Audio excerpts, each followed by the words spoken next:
What's going on, guys? Thanks for tuning into the Local Crown podcast, where we're going to teach you how to wage war on your competition and earn your local crown, also known as the top spot on Google.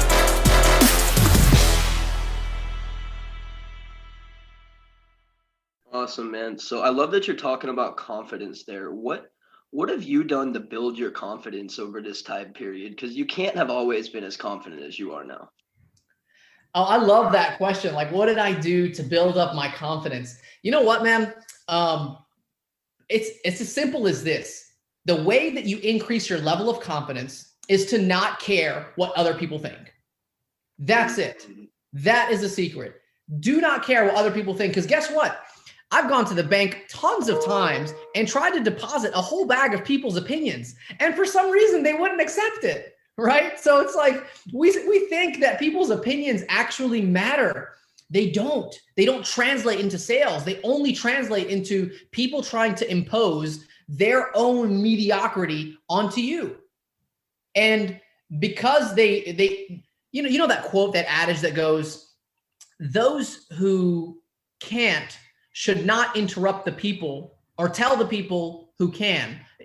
I'm butchering that, but it's basically like, those who cannot do should not interrupt the people that are doing it. You know, like, it's usually the people that can't perform are the ones that are telling you that it cannot be done.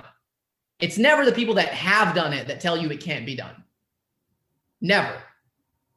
No one that has achieved anything great will tell you that it's impossible. In fact, it's the exact opposite. They're always the ones that are motivating you, inspiring you, and telling you that you can do it. I've done it before and I had so many less resources. Like, here's a strategy, try this, try that. It's always the people that are less capable that want to tell you that you're not able to do what you say you're going to set out to do. And so if you stop caring about what those other people think, then you put yourself in a position where you block out so much noise, and you're like a racehorse, right? You have these blinders on the side, and all you do is just run straight. You run straight towards that goal. You block out all that noise. So the number one key to success in building the confidence that you want is to not care what other people think. I love that, man. So if you were talking to a lawyer that they've stopped caring what other people think, they're going into it strong, but they don't know how to find that first client, what would you tell them to go do?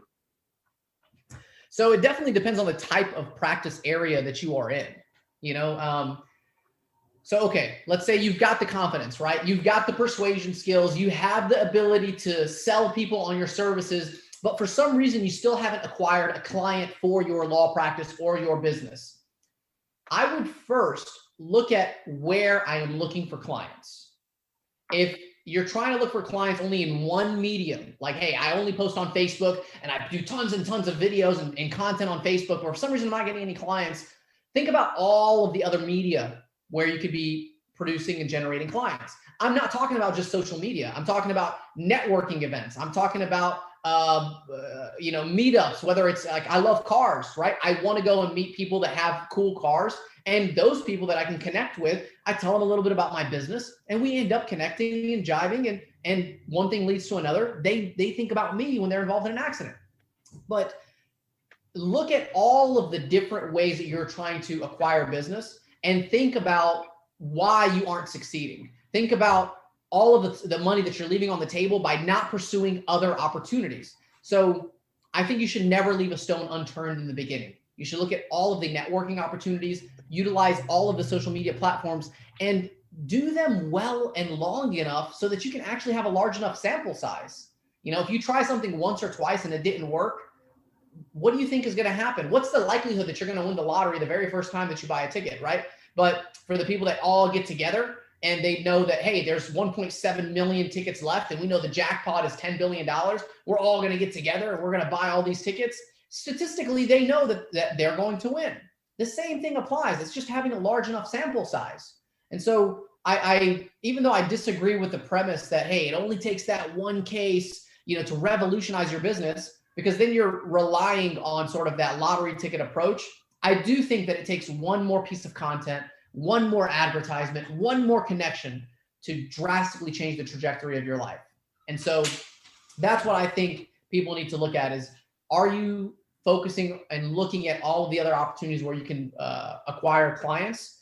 And if not, what do you need to do to get there? What do you need to do to open those doors? If there's no seat at the table, create your own damn table, or at least serve water at that table and then figure out a way to get in and communicate with those people.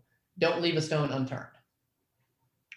I love that answer, man. So a lot of people, I don't think it really matters what industry you're talking about. A lot of people start a business. They get really, really good at doing what they do locally. But most people are clueless when it comes to expanding on a national level or opening up markets in other states. Do you have a strategy for that stuff? So I think a lot of people want to be a lot bigger than they really can handle. And they try to focus on the national level or the global level before dominating a local level. And so I think if you want to grow your business, you should really start at maximizing and being resourceful at the local level. You know, massive companies like Amazon and Microsoft and Google and Tesla, they didn't start with just, you know, well, with the exception of Tesla, right? Because Elon Musk started at PayPal and sold his portion of PayPal for $400 million and then took that money and invested in Tesla and, you know, all these other companies, right? But with Google and Apple and Microsoft, a lot of these companies started from the garage. They started just like a very small operation. Hell, even the CEO of FedEx bet $5,000 in Vegas to bring his company out of bankruptcy or keep them from going bankrupt. And he won that bet. He took that money and invested it into FedEx. And now it's a massive company that we know today. And so before you think really, really, really big in your business, think about how you can dominate at a small local level, because there's momentum in that small local level. There are connections and resources that you have that you wouldn't be able to get as quickly as you could if you try to get a client from 3,000 miles away or from even 20 miles away. Look at what's right in front of you. As a personal injury attorney, I know that my network is my net worth. And the friends and family and even my colleagues from law school, my high school and college buddies, like all of these people, anyone that I've touched or communicated with, even the clients that I was selling car audio and wheels to, those people are becoming my clients today. And they've evolved and they've watched me grow on my social media. And they now realize, oh man, I want to support you. Hey, I've been in an accident. They'll text me, they'll message me. It's just crazy. But it's because I'm putting myself out there every single day. And on social media, I think we just don't do a good enough job of always advocating for ourselves. We don't tell people what we do. I mean, the first 3 years after I graduated, I'd literally be going into Starbucks and, you know, and they're like, you know, they ask for your name and you put your name on the cup. I'm like, yeah, just put CEO lawyer on there. So that when they yell CEO lawyer, everyone in the freaking Starbucks knows who it is.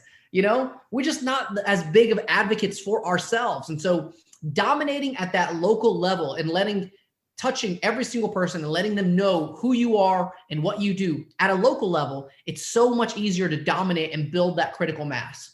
And once you've built that critical mass, then you should be able to generate enough revenue to be able to market and grow out of that local network into a regional network, statewide, and eventually national or internationally, as big as you want to go.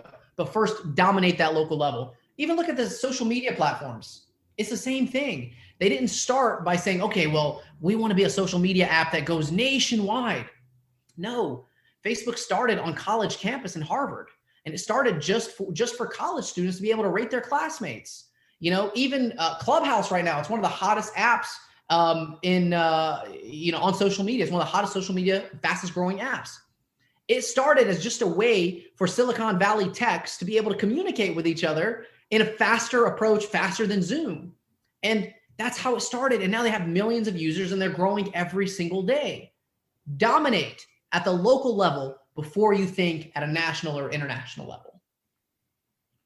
100%, man. And I love how you mentioned Clubhouse, because they definitely started with it being the tech people, the entertainment people, and just those little niche people, and it's branched out and it keeps bringing these niches together even stronger. Like, I feel like it brings these like just audiences of people together in a way that like we couldn't really engage with each other in the same way before. Like, you'd have a hard time actually getting to each other. But now you get on Clubhouse, you see right through who's real, right through who's fake, and you're just there. It's crazy.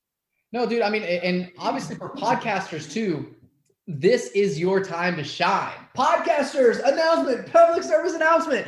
This is your time to shine. Like, I think the reason that Clubhouse is working so well, like, and dude, I just get passionate just when I start talking about this stuff because I see the direction that it's going. My wife thinks I'm crazy when I'm up on Clubhouse at 11 o'clock, midnight, 1 a.m., 2 a.m. because I'm just in these rooms and I'm feeling so good because I have all this energy. Dude, the reason Clubhouse is growing so quickly is because there is no room for filters. You are live. You are talking to people one-on-one. You can't make mistakes. You can't say something and then go back and say, oh, well, I didn't really mean that. Let's edit that out of the video. You got to be perfect. You got to be on point 100% of the time. And so the podcasters, the people that have been doing these audio experiences and the people that have been practicing on video and watching themselves perform these videos every single day are the ones that are going to excel on these platforms. And I'm going to make a prediction. I'm going to make a prediction that the next social media app, right now we're talking about Clubhouse, it's the fastest and hottest growing social media app on earth. I would say that the next social media platform is going to incorporate live video only. It's going to be just like Clubhouse is an audio drop-in, it's going to be a video drop-in where people can just hop in and do live video at a massive scale.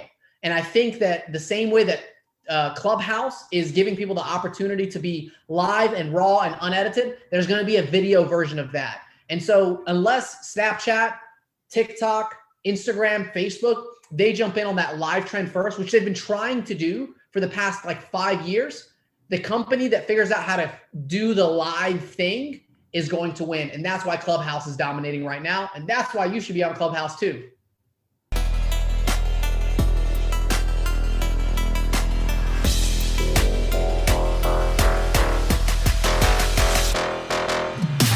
Thanks so much for tuning in. I hope you learned something. If you have questions, email us at info@thelocalcrown.com. And if you want to get featured in our publication Inside the Empire, alongside John Lee Dumas, the entrepreneur on fire, Jayson Waller, the CEO of Power Home Solar, Sharon Lechter, Dan Caldwell, the man that started Tap Out, and the limitless man himself, Jim Kwik, for free, then head over to thelocalcrown.com/become a contributor.